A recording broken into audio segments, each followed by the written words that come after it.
సమాజానికి హాని కలిగించే చర్యలకు పాల్పడితే సహించేదే లేదని లాలాగూడ పోలీస్ స్టేషన్ పరిధిలో రౌడీ షీటర్లను హెచ్చరించారు ఓయూ ఏసీపీ జగన్. నగరంలో నేరాల నియంత్రణకు పూర్తి స్థాయిలో నిఘా పెట్టినట్లు తెలిపారు. రాత్రుల్లో అనవసరంగా రోడ్లపై తిరిగితే కఠిన చర్యలు తీసుకుంటామని హెచ్చరించారు. రాత్రి 11 గంటల తర్వాత దుకాణాలు మూసివేయాలన్నారు. లేదంటే కేసులు నమోదు చేస్తామన్నారు. రౌడీ షీటర్లు సస్పెక్ట్లకు కౌన్సిలింగ్ నిర్వహించారు.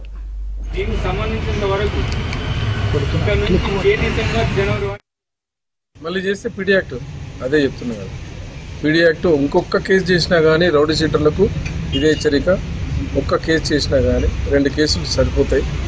పక్కా పీడీ యాక్ట్ చేసి వాళ్ళ మీద చర్య తీసుకోబడుతుంది. వాళ్ళకి తెలుసు పీడీ యాక్ట్ అంటే ప్రారంభం. ఇన్స్పెక్టర్ గారు వచ్చిన తర్వాత అంతకుముందు జరిగిన 2 కేసులను చూసి వాళ్ళ మీద ఒక 6 మంది మీద కొత్తగా హిస్టరీ షీట్స్ ఓపెన్ చేయడం జరిగింది. వాళ్ళ మీద కూడా నిఘా పెట్టినాం.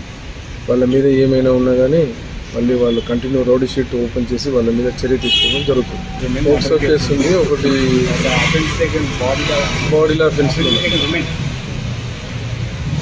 ఉమెన్స్ మీద బాడీలో అఫెన్స్ మీద చేసిన వాళ్ళ మీద మళ్ళీ మామూలు జనం చెప్పుకుంటూ చాలా విషయాలు ఉన్నాయి. మీరందరూ ఉండండి, కూడా ఆఫీసర్ కూడా వస్తారు. తర్వాత మా ఎస్ఐస్ మేము అందరం కూడా మన పోలీస్ స్టేషన్ ఏదైతే ఉందో దీనికి సంబంధించినంత వరకు ఇక్కడ నుంచి ఏ డిసెంబర్ జనవరి వరకు కూడా ప్రతిరోజు